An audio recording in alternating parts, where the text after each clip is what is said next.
Hello, hello, we're back again. Uh,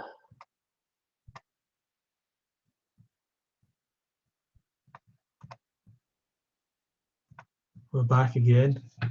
There's no one watching yet, that's fine. Okay, this is the last section of the Fruit Festival live stream for today.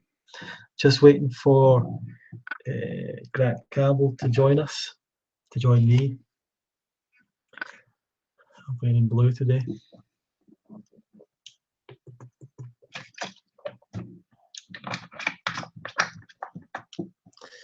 Not getting any viewers right now.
Okay, can you check that I'm live right now on my YouTube? I'll send you a link. Is it on YouTube? Should be. I'll send you a link just to make sure it's definitely on.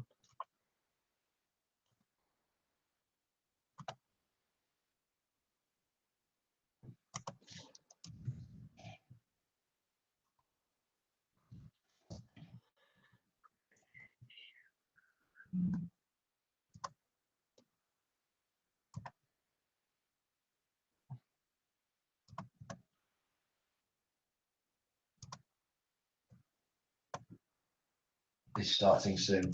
Okay.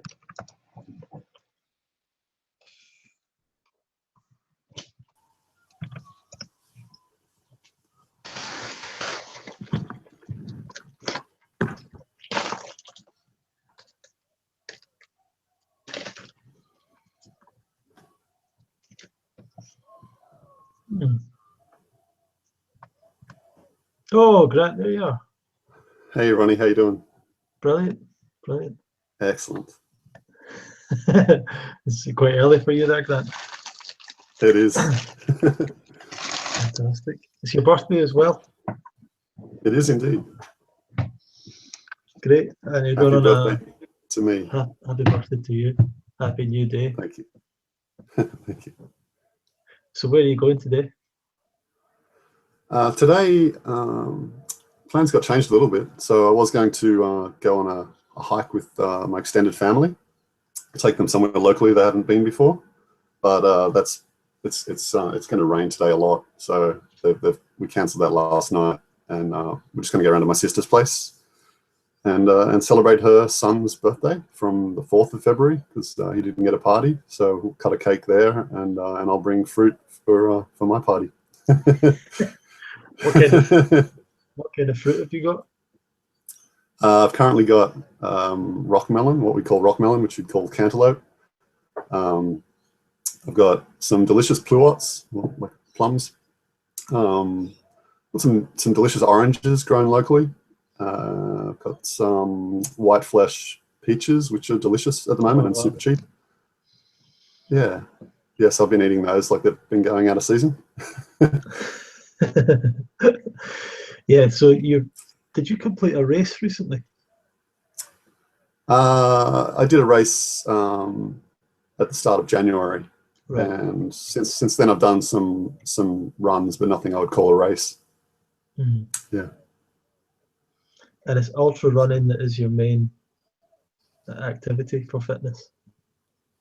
Yeah, absolutely, definitely, definitely. Keyboarding doesn't count, right? No, no, absolutely not. Finger agility. Yeah, you don't lose a lot of calories doing that. You don't use up a lot of energy. No.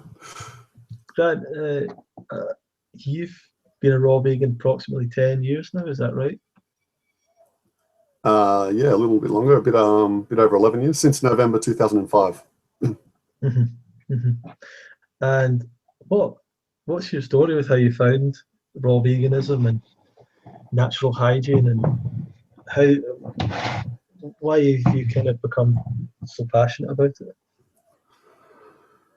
Great questions. Well, I'd already gone vegetarian and vegan through the influence of a friend who just put me in touch with some information about ethics, and about cancerous meat ending up on supermarket shelves of animals that have been in adverse conditions, and and the idea of just eating animal flesh affecting your behavior because of all the hormones and the I guess kind of like the energy surrounded with the animal dying, such a tragic death.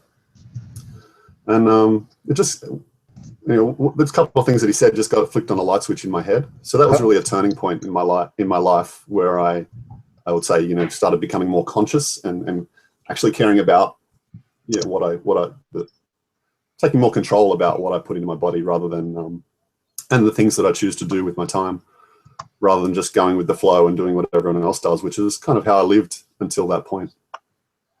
And then raw vegan, interestingly, when I first went vegan, the first book that I read was in the first week was called Raw Eat. What's the book by Leslie Kenton? Raw Eating, something like that. I think it's called Raw Eating. Leslie Kenton was the author, but it was a crappy book that didn't explain how to do it. Yeah. And so it planted seeds. So I definitely acknowledge that it planted seeds of that raw is good, raw is healthy, raw is perhaps something more natural that we prefer, out of our more sort of instinctive food choices on the planet, in a more perhaps jungle-like natural setting, whatever that means. Yeah, so I planted some seeds, but it was 6.5 years later that I came across Doug Graham's Perfect Health program that a friend loaned me. That was a friend who had gone vegan because of my influence. So she got me back, and she made me raw by lending me the Perfect Health program, because when I heard that, 12 hours of audio that covered really pretty much every aspect pretty well. It touched on all the key points of how and why you would go raw vegan and have a fruit-based vegan diet. So it really just answered enough questions for me and gave enough common sense that I just felt, wow, like why didn't I think of this myself? It seemed so obvious after I'd heard the information. So I just started doing that overnight. And I still had some struggles after that for the first, so I've been raw vegan for over 11 years now, but for the first, even up to about 6 years in, I would say, there were still occasions where I would eat like, fried vegan garbage, where I was having some emotional issue or when I was still working at IBM and stuck in the corporate world and didn't, just where I wasn't emotionally happy, basically, then I would find myself in these occasions where I'd just be going to some fast food binge on vegan food, and it was terrible for my health. It was really, it's shocking going from extreme to extreme, like extremely healthy to extremely self-harming is a tough thing to ask of your body. And I took it to pretty big extremes, because as I'm sure you're aware, you can eat large quantities of food once you've been eating 80-10-10 raw vegan for a good while, and because your stomach kind of gets used to having more capacity of the water-rich and fiber-rich foods. So Yeah, so you can put down a lot of really bad food if you're eating calorie dense, oily, kind of fried junk vegan food. So yeah, I once had blood in my stool, put it that way, from one of those binges. But even though I had those times, they were I always saw them as steps forward in my journey. I never gave up on raw. I never gave up on veganism. I never went back. But I did have these issues where I would find myself drawn, basically to hurt myself, or to perhaps, I mean, I don't know exactly why, but perhaps to just to dull down and to switch off and to just chill out, kind of thing. But it was definitely an act of self-harm, and it was unhealthy. It was definitely addictive in nature, because once I'd done it, it would be I'd be under its spell, and then it would take every wit about me to get back and have that first raw day, second raw day, third raw day, and then or maybe get to, like I found day 3 was a magic number where you either sank or swam, and once you got through day 3, I could do it for months or a year or whatever. But they'll definitely, so over those first 6 years, there were definitely, at first my memory is I went for, because I didn't write all this stuff down, but my memory is I went for, must have been like 6 months to a year of just 100% raw, just just doing it as best as I understood anyway. At that point, I didn't understand everything that I know now, like the importance of greens, for example. So I'd heard the Perfect Health program. The 80-10-10 diet wasn't out yet. It came out in the months that followed me going raw vegan. So I was kind of figuring out a lot of things as I went. I didn't know anybody else doing it, because the friend that influenced me was just eating vegan. She wasn't doing 80-10-10 at the time.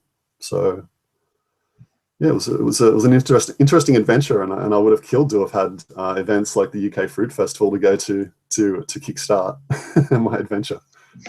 Absolutely.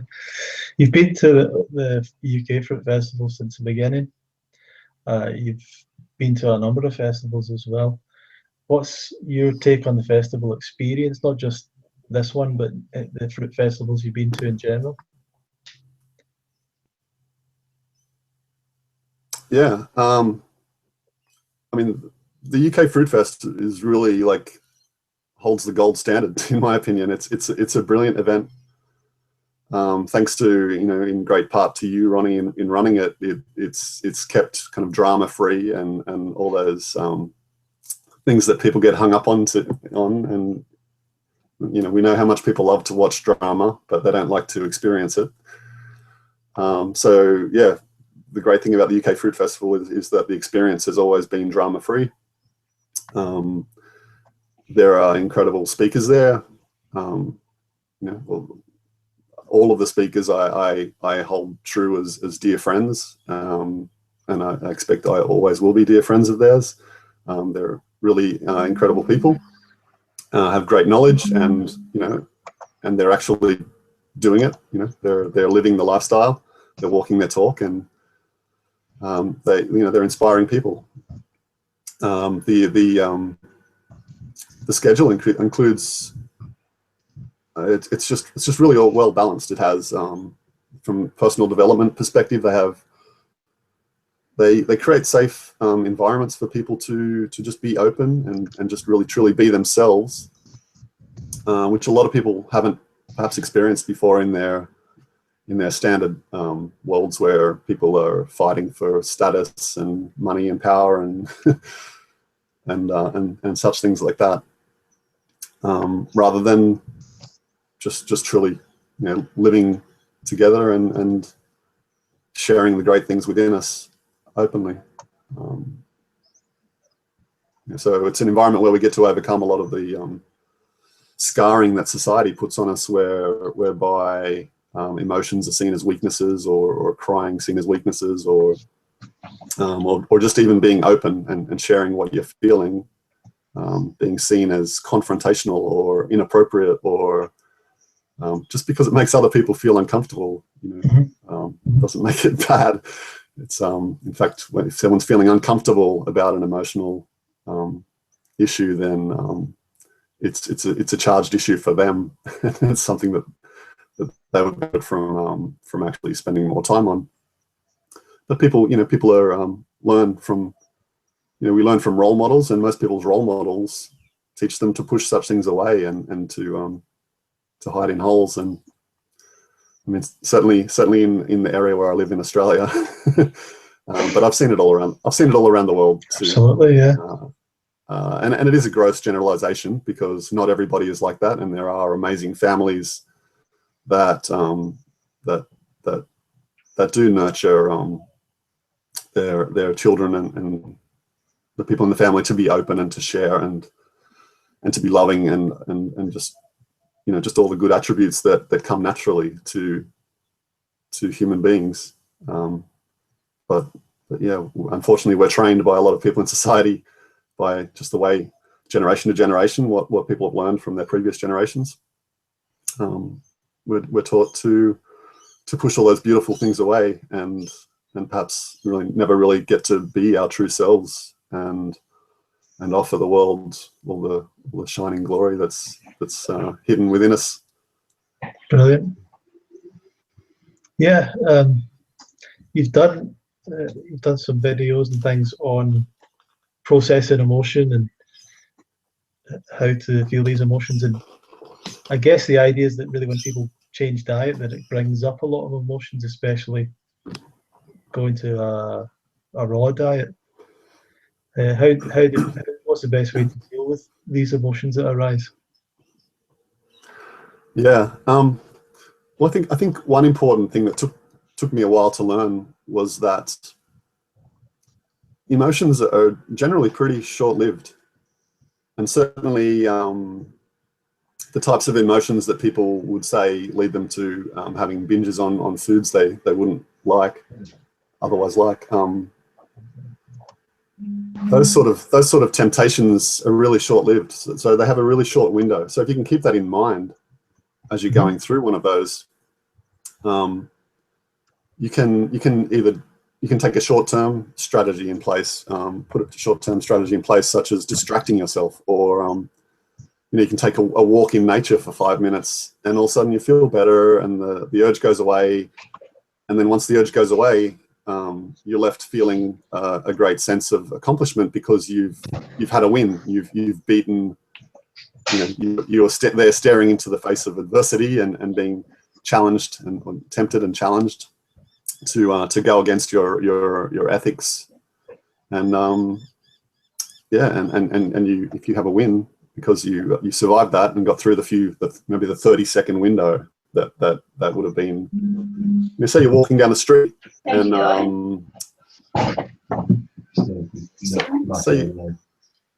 say you're walking down the street, and you're walking past some whatever your go-to fast food place is.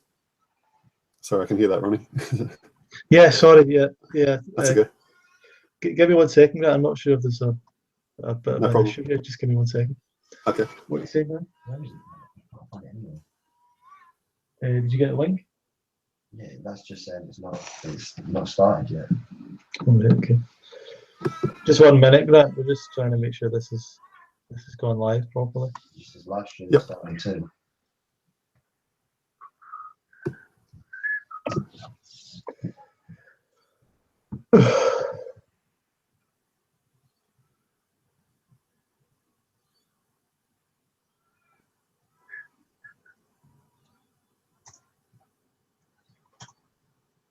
That sounded like the great Simon. Yeah, that was Simon. Yeah. Awesome. Public.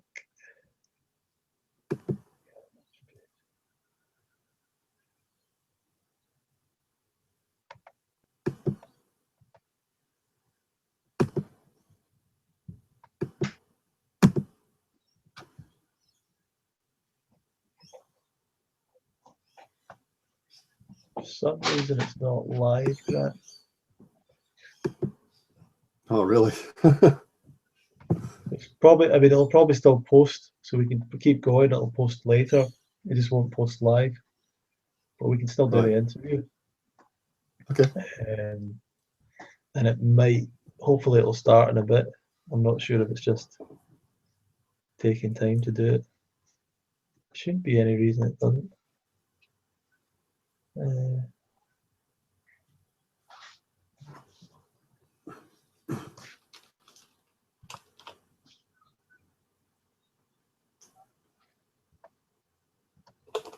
Oh, it says live now.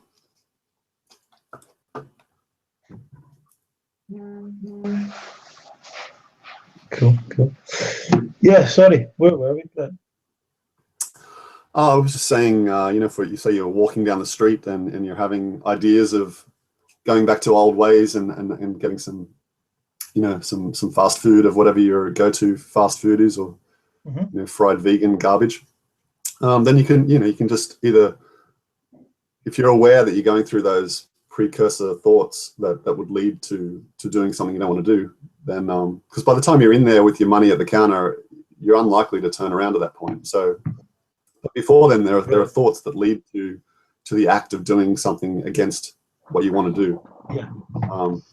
And so if you're aware of those thoughts and you know, bold enough to act on them, to act to fight against them, you can distract yourself. You might walk across the street and then walk along the other side of the street instead of walking into the fire, or you can, you know, go a different direction, or you can just stop and start counting, or because really there's a short window of temptation where people, you know, cause self-harm when they're in that sort of state, and if they get through those few seconds, then it's empowering, and they feel better about themselves because they didn't submit to the urge, and then as time goes by, you keep strengthening your will and you're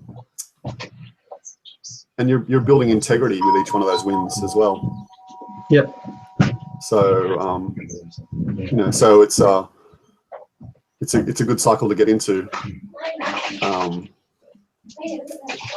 Yeah, building integrity, living in alignment with your values and your beliefs is definitely the way to go. Yeah, absolutely. Sorry, I was a bit distracted there. I had a bit of some visitors just coming in the last second. Okay. The stream for some reason isn't going live, but as I say, I think it should record. Will be okay. Okay. It says it's presenting to everyone here. Yeah, absolutely. But it's not. Okay. Well, I don't know. I think it might come up in a bit. Okay. Give me a second. I'm just going to pass this phone to Matthew. I just want to show him a few texts that I got in. 1 second, Grant. Sure.